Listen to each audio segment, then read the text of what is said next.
মাননীয় সাংসদ একটি অপ্রীতিকর বক্তব্য সোশ্যাল মিডিয়ায় পোস্ট করেন।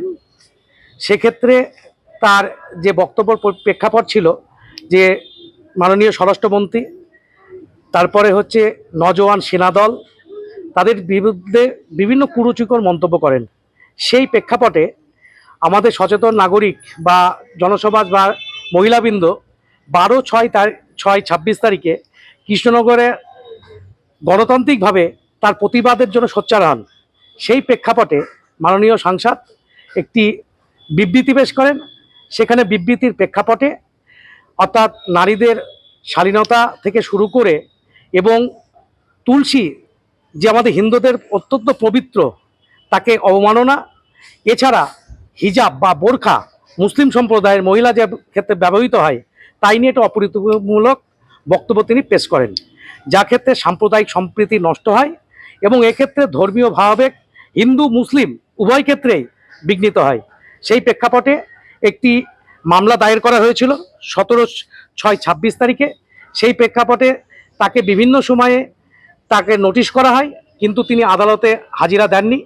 গত ইংরাজি 18/8/26 তারিখে তার আদালতে হাজিরা দেওয়ার সর্বশেষ দিন ছিল এবং সেই প্রেক্ষাপটেও তিনি আসেননি এবং কোর্ট আবার অর্থাৎ Dibyendu Das JM third court Krishnanagar Nadia তিনি সেটাকে কনসিডার করে 19/8/26 তারিখে তার দিন ধার্য করেন এবং সেখানেও তিনি প্রথম প্রেক্ষাপটে আসেননি এবং জেএম থার্ড কোর্ট মহাশয় তাকে 5টা পর্যন্ত সময় দেন।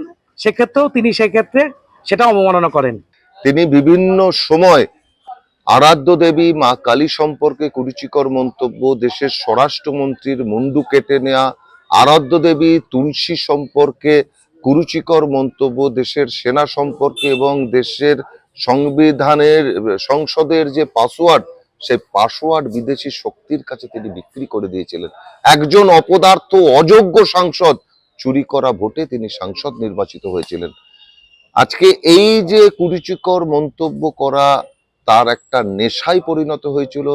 যেরকম তৃণমূল রক্ত না দেখলে তাদের যেরকম ঘুমতো না, মহুয়া মৈত্র কুরুচিকর মন্তব্য না করলে তিনি শান্তিতে ঘুমাতে পারতেন না।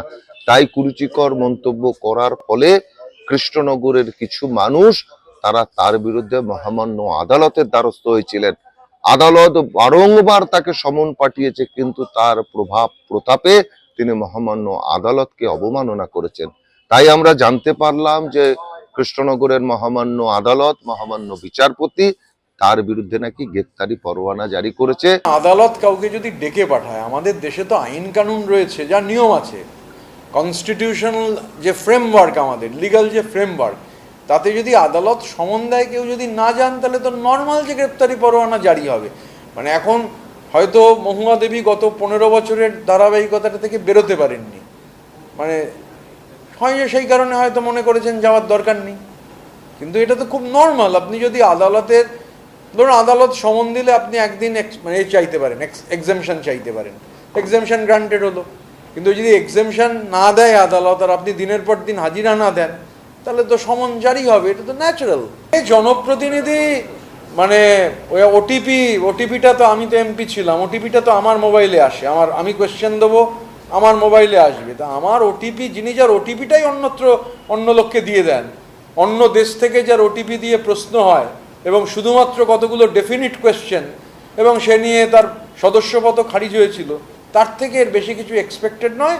উনি বিভিন্ন জায়গায় একটু বক্তৃতা করতে ভালোবাসেন, কিন্তু ওনার সদস্যপদ কেন গেছিল সবাই জানে, ওনার সদস্যপদ চলে যাওয়ার কারণ কি ছিল, তো এভরিবডি নোজ। সুতরাং উনি সেনার বিরুদ্ধে বা ধর্মীয় ভাবাবেগে আঘাত দিচ্ছেন, এতে অবাক হওয়ার কিছু তো আমি দেখছি।